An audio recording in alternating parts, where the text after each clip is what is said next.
itu dimulai kalau kita zaman dulu ngaji apa istilahnya apa masya Allah kana wa malam yasa lam yakun. Apa yang digadagi awal pasti terjadi, yang tidak digadagi pasti tidak terjadi. Ini penting sebagai tauhid. Sehingga sampai mengalami apa saja, cinta ada kesampaian, kaya ada kesampaian, apa saja ada kesampaian, sampean yang syukur saja.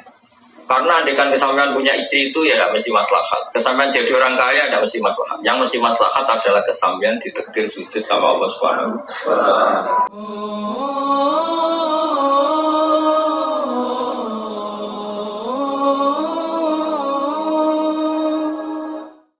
Bismillahirrahmanirrahim.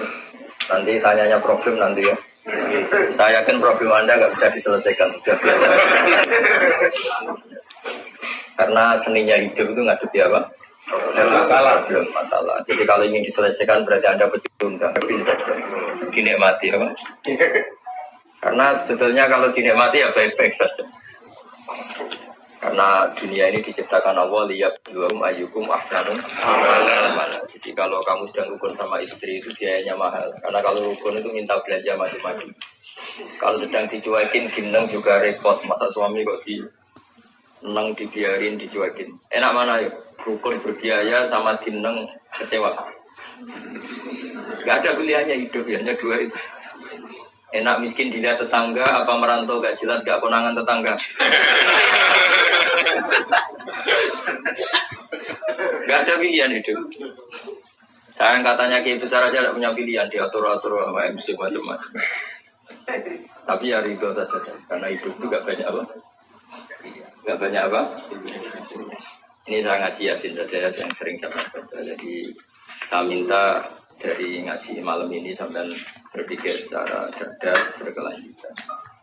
Di antara yang diceritakan di surat Yasin itu ada ayat wa ma yala'abudul ladzi ayat baca wa ma yala'abudul ladzi qarrarani wa ilaihi turja'un.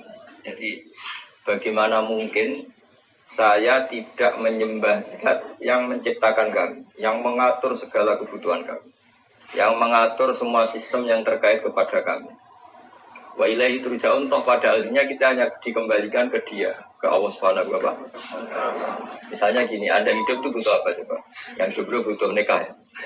Terus istri kamu atau calon istri kamu itu saja sudah mati sekarang. Tapi Allah bisa menciptakan lagi insya Allah ya. Katanya teman saya gitu, kalau ada Joko tua, gojok gitu. Calon istri kamu sudah mati. Nah ini cerita singkatnya gini ya. Ada 3 utusan Nabi Isa. Salah satu kampung yang namanya masyhur, namanya kampung apa? Antioquia apa?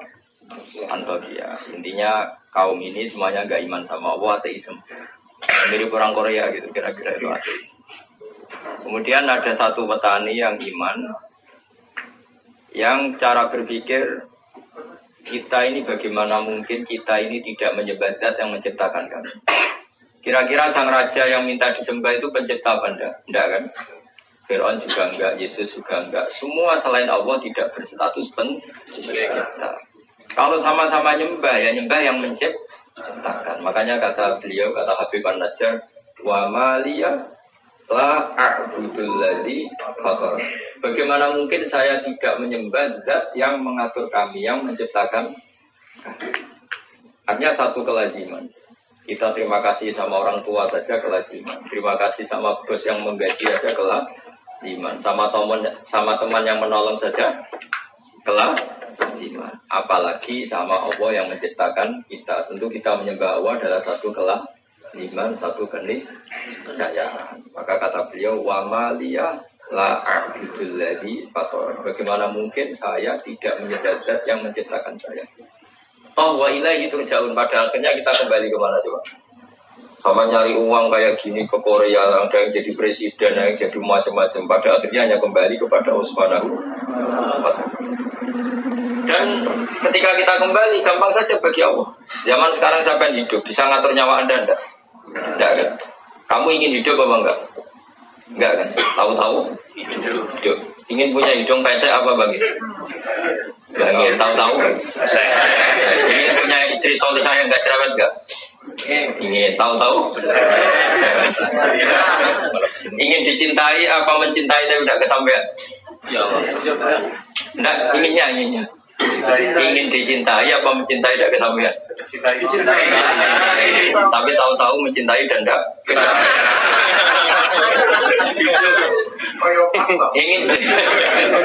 ingin jadi bos apa jadi buruh? Oh, tahu-tahu tidak bos. Tidak bilang buruh. Tahu-tahu tidak bos. Jadi hidup ini tahu-tahu. Nah, karena tahu-tahu itu ya menyembah zat yang super. Jadi tauhid itu dimulai dari kalau zaman sampean ngaji, ini namanya siapa tadi yang montong yang itu? Siapa? Ini tetangga saya ini. Apa diangkat jadi wali? Tapi nanti butuh persetujuan para wali-wali ini. Wali apa? Jadi hidup itu dimulai kalau kita zaman dulu ngaji apa istilahnya apa? Masya Allah kana wa malam yasa lam yakun. Apa yang digadagi pasti terjadi, yang tidak digadagi pasti tidak terjadi. Ini penting sebagai tauhid. Sehingga sampai mengalami apa saja, cinta ada kesampaian, kaya ada kesampaian, apa saja ada kesampaian. Sampean yang syukur saja. Karena andaikan kesampaian punya istri itu ya tidak mesti maslahat. Kesampaian jadi orang kaya tidak mesti maslahat. Yang mesti maslahat adalah kesampaian ditakdir sujud sama Allah Subhanahu wa Ta'ala. Yang bisa mensurjakan Anda itu sujud sama Allah apa jadi orang kaya? Yang mensurgakan Anda itu istri Anda atau amal Anda sendiri? Bahkan gara-gara istri banyak orang jadi koruptor kan? Karena istrinya shopping terus yang cowoknya korupsi. Jadi barokahnya jumlah-jumlah gini ya. Gak banyak masalah. Masalahnya di jumlah itu. Tapi yang penting syarat utama jadi orang baik itu satu, janggal atau iskal atau tidak memahami satu kesalahan. Jadi satu kesalahan itu harus gak difahami. Tapi satu kebenaran harus difahami. Satu kesalahan itu gak bisa difahami. Misalnya maling atau mencuri. Itu kan nggak bisa difahami oleh akal sehat. Orang nyari uang susah-susah, kita tinggal mengambil atau mencuri. Itu kan sesuatu yang nggak bisa dipahami, nggak bisa dipahami. Istrinya orang digauli orang lain itu nggak bisa dipahami. Jadi ciri utama maksiat itu sesuatu yang nggak bisa dipahami. Makanya bahasa Arabnya maksiat apa? Mungkar. Mungkar dari kata apa? Diingkari. Diingkari apa? Tidak bisa dipahami. Ya namanya barang maksiat apa bahasa lainnya? Mungkar. Makanya dalam Islam disebut amar ma'ruf nahi itu mencegah. Karena mungkar itu nggak bisa dipahami. Yang namanya istri boleh digauli ya diakatkan. Yang akatkan siapa? Ya walinya. Wali itu yang punya otoritas. Nah ini nggak nekah, nggak apa langsung digaulin. Itu sesuatu yang nggak bisa Kebalikannya mungkar itu ma'ruf. Ma'ruf itu sesuatu yang dikenal dari kata arofa ya arifu terus irfanan atau urfan mana apa? Ma'rufun dipahami. Kamu kerja demi anak istri bisa dipahami. Tapi kalau kerja demi temuan baru, kantor cabang katanya teman-teman tadi, itu susah dipahami. Tidak usah dijelasin detail-detail banyak yang tersinggung. Tapi ini saya, ya namanya ngaji itu kan membenahi yang salah. Jadi ingat ya tak latih bahasa Arab yang gampang ngomong saja, jangan sampai salah tasrif nanti. Supaya latihan apa? Kafara yukafiru apa? Takfiran ya.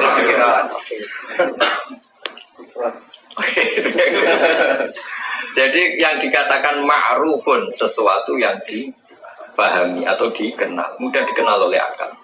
Kayak sedekah itu kan mudah dikenal oleh akal, namanya empati sama orang lain. Kita tadi berkawan sama orang Korea juga mudah dipahami oleh akal karena kita tamu di Korea. Terus tadi ada Pak polisi, ada agama-agama lain menyambut kita. Itu mudah dipahami. Tapi kalau kita datang di negara orang kemudian ngendah yang punya rumah, ganggu yang punya rumah itu bisa dipahami enggak? Jadi agama ini datang dengan kemakrufan, sesuatu yang mudah dipahami dan agama ini menolak yang enggak mudah dipahami. Disebut apa? Mungkar. Ingin kaya dan kerja itu mudah dipahami enggak? Apalagi merdukun. Itu enggak mudah dipahami. Terus enggak gampang minta istri cantik mudah dipahami enggak? Nasi. Miskin punya istri 4, bisa dipahami nggak? Takdir. Itu banyak. Jadi agama itu mudah, karena maknanya agama itu mudah di. Nah, dalam pertemuan ini supaya tidak banyak yang tersinggung, pasti semuanya sepakat. Kita ngomong tauhid saja, karena kalau ngomong sosial itu banyak yang tersinggung. Meskipun tersinggung itu bagus, supaya evaluasi. Nah, yang mudah difahami, kalau kita memuja siapa, yang memuja zat yang kita pasti kalah. Yang kita pasti kalah itu siapa? Ya hanya Allah Subhanahu wa Ta'ala. Kita sama benda patung yang kita bikin sendiri. Kalau kita mau memecahkan ya bisa memecahkan. Di gudang saja sudah kita menyembah matahari. Kita punya akal matahari. Apapun hebatnya ada punya akal. Apapun hebatnya matahari bisa kerja di pabrik enggak? Bisa bikin robot enggak? Bisa gadekan BPK enggak?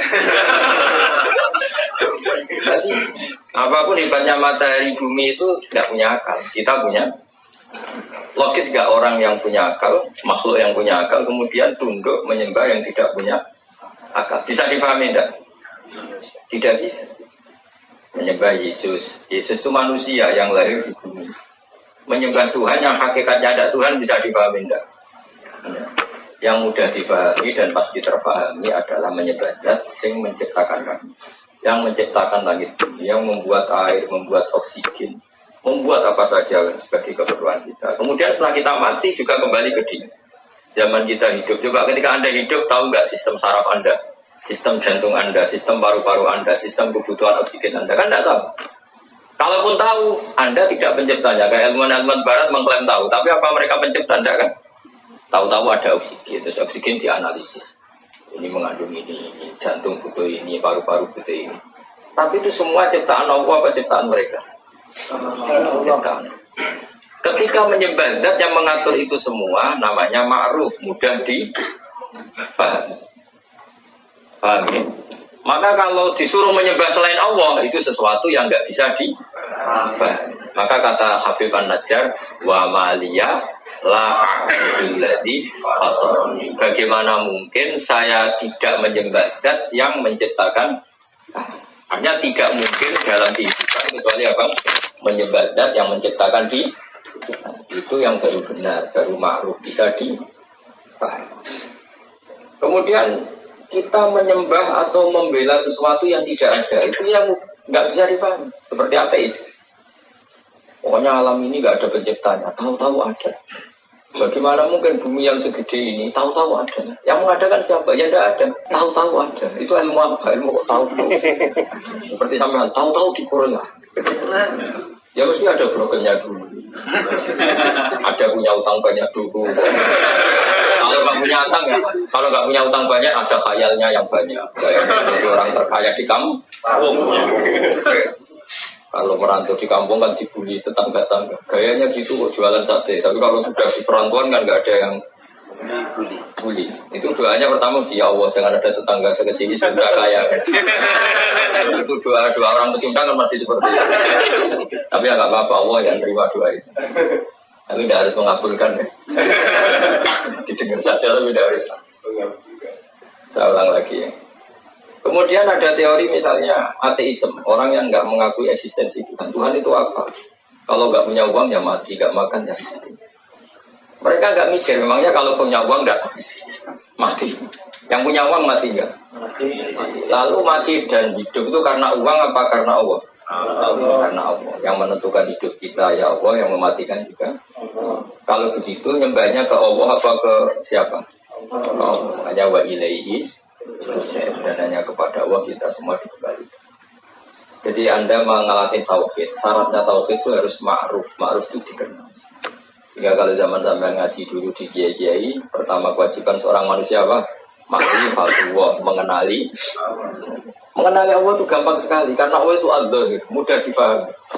Kenapa mudah? Karena tadi kalau ada ciptaan, misalnya ada mobil Hyundai, pasti ada penciptaan. Masa tahu-tahu ada sistem teknologi yang bernama Hyundai? Kalau ditanya ini dari mana? Nggak tahu. Tahu-tahu ada. Yang menciptakan apa? Ketiadaan. Malah bareng. Bumi yang menciptakan apa? Ketiadaan. Ketiadaan itu apa? Sesuatu yang nggak ada. Fungsinya apa? Yang nggak ada itu bisa mengadakan. Mau nggak ada kok mengadakan. Ini kan saraf berat. gendeng berat. Jadi agama itu datang dengan ma'ruf, ma'arofaul aku, sesuatu yang dibenarkan oleh akal, dan menolak mungkar, sesuatu yang diingkari oleh akal. Makanya disebut amar ma'ruf. Jadi jangan hanya ngomong saja, dipraktekkan, terutama dalam bab tauhid. Seorang lagi dipraktekkan dalam bab tauhid. Makanya saya berkali-kali bilang kalau ada tetangga saya mati, ibu ini tidak usah susah.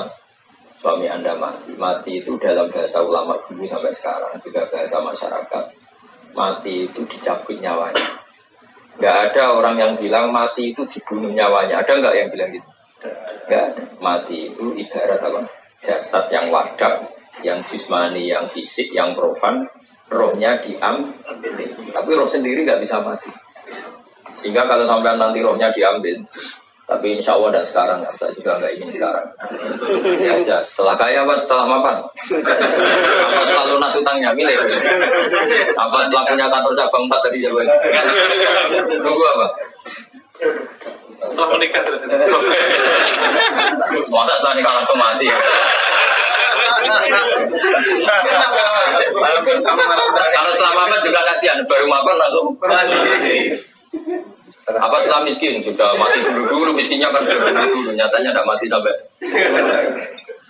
Nah misalnya nyawa Anda diambil, ini semua ulama sepakat dan masyarakat juga sepakat. Mati itu namanya nyawa diambil, dicabut. Berarti roh sendiri itu tidak mati. Kemudian diambil ke alam baka. Yang kalau difilmkan katanya ada gentayangan, ada enggak macam-macam lah versi itu. Yang jelas kita berkeyakinan roh itu kemudian menikmati doa yang kita kirimkan. Jadi bangga kamu kalau sampai doakan dari Korea itu tetap sampai. Jangan sampai protes. Malaikat Korea masa tahu bos. Saya sudah bilang tadi ngaji saya kan sudah bilang Korea itu tetap buminya Allah Subhanahu. Ditata oleh malaikatnya Allah Subhanahu. Yang menciptakan air di sini memangnya orang Korea, tetap Allah Subhanahu.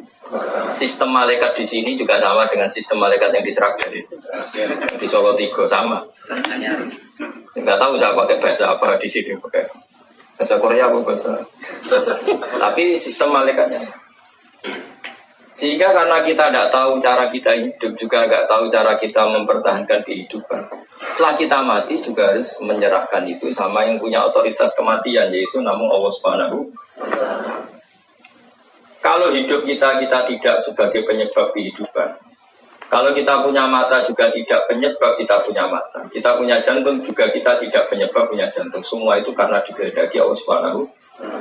Maka nanti setelah kita mati tidak usah iskal, tidak usah janggal. Wah sudah jadi debu, jadi tulang belulang masa hidup lagi. Karena kalau Anda menyoal itu, berarti Anda menyoal kehidupan Anda yang sekarang. Kehidupan Anda yang sekarang dari sperma. Sperma itu andekan seperti itu, orang sanggup nggak menjadikan manusia. Misalnya masih wujud sperma terus dikatakan ini nanti kelayapan di Korea. Masih sperma, masih mani itu, masih mani yang menjijikan. Terus saya beginikan, ini itu bisa nanti ke Korea kelayapan. Percaya nggak? Ini nanti kumisen jegoten. Nggak percaya. Tapi nyata jadi manusia yang banyak pola, banyak ulah, banyak masalah. Semoga akhirnya juga tobat. Sama. Andai kan biji asam, kalau orang Jawa bilang tunggu, kalau orang Salatiga bilang apa? Kalau orang Jawa apa yang daerah yang biji asam itu? Kelingsi. Apa? Kelingsi ya tuh. Kalau orang daerah saya kelingsi. Itu kata ulama-ulama kalau mencontohkan itu. Andai kan belum pernah terjadi. Ini saya melatih tauhid ya karena Anda di negara yang harus berpegangan sama tauhid. Andai kan kelungsu atau kelingsi tadi belum pernah terjadi menjadi pohon asam besar yang kemudian bercabang punya buah banyak. Terus ada orang bilang ini itu bisa jadi pohon besar yang kalau ditabrak truk itu supirnya mati. Yang kalau ditabrak mobil atau bis supirnya mati. Masa? Iya. Kira-kira orang percaya enggak? Kan enggak. Karena belum tahu buktinya. Setelah sama Allah diciptakan jadi asam kecil, kemudian pohon besar, orang baru bilang, oh iya, ternyata iya. Pertanyaannya begini, ketika ternyata iya jadi pohon besar, manusia ikut memberi kontribusi enggak? Enggak kan? Ditanam di buminya Allah, dirawat oleh kekuasaan.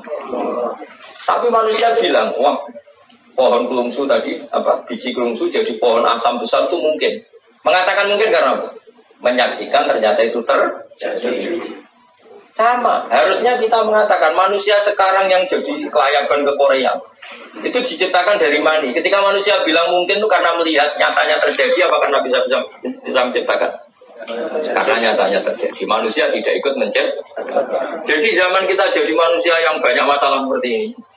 Jadi orang broken macam-macam, banyak orang ngayal macam-macam. Itu zaman dari mani menjadi manusia ikut menciptakan enggak? Tidak, tapi mengatakan mungkin karena terjadi. Artinya ada terjadi kekuatan besar yang menjadikan mani jadi manusia. Tapi setelah manusia ini jadi tulang belulang, orang-orang kafir mengatakan nggak mungkin dibangkitkan lagi. Karena itu sulit, bagaimana caranya? Di zaman kamu jadi manusia juga nggak tahu caranya. Kok kamu percaya? Zaman kita jadi manusia kan nggak tahu caranya. Kok nyatanya jadi manusia? Maka setelah jadi tulang belulang pun mungkin jadi orang lagi. Soal kita tidak tahu caranya, mulai dulu kita juga tidak tahu caranya. Kenapa bumi ada, kenapa manusia ada. Maka serahkan sama yang punya cara itu, yaitu Allah Subhanahu wa Ta'ala. Makanya ada ayat apa? Ayo, ini tentang Yasin semua aja. Ayo dibaca bareng-bareng. Awalam yarol insan anna khalaqnahu min nutfatin fa idza huwa khasimun mubin. Wa darabalana masalan wa nasiya khalqa qala ayyuhal mu'minun qul yuhiya alladhi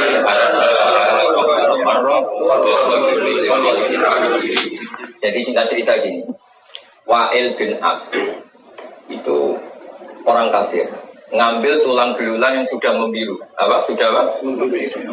Yang kata Rasulullah nanti semua manusia dibangkit. Terus tulang yang sudah membiru itu diremes-remes gini. Diremes-remes gini terus disaurkan ke wajahnya Nabi. Apa seperti ini Muhammad nanti bisa jadi manusia lagi, bisa bangkit lagi, padahal sudah jadi tulang belulang yang ketika saya remas saja jadi hancur kayak debu. Terus Allah bilang awalam yarol insan, bagaimana mungkin manusia yang dulu saya ciptakan dari mani kemudian sekarang jadi ahli debat yang nggak mutu, yaitu kayak tadi siapa tadi yang bilang Asbin Wais. Terus kata Allah mengingatkan awalam yarol insanu anna khalaqna, terusannya apa? Kul yuhyihal ladzi ansha'aha awwala marrah. Manusia kok tidak ingat ketika jadi mani itu kira-kira orang kafir seluruh dunia dan belum pernah terjadi kalau mani jadi manusia. Tahu lagi, andai kan belum pernah mani itu jadi manusia. Kemudian saya bilang, mani ini tuh nanti bisa jadi manusia yang bisa ke Korea kemana. Orang percaya enggak? Tidak. Tapi kenapa percaya? Karena nyatanya terjadi. Dan ketika terjadi, manusia memberi kontribusi apa enggak? Enggak akan murni akhirnya Allah. Nah, karena Allah berusaha membuktikan mani jadi manusia, maka Allah pula yang akan mampu dan pasti mampu mengembalikan tanah yang sudah tadi dari tulang belulang manusia menjadi manusia.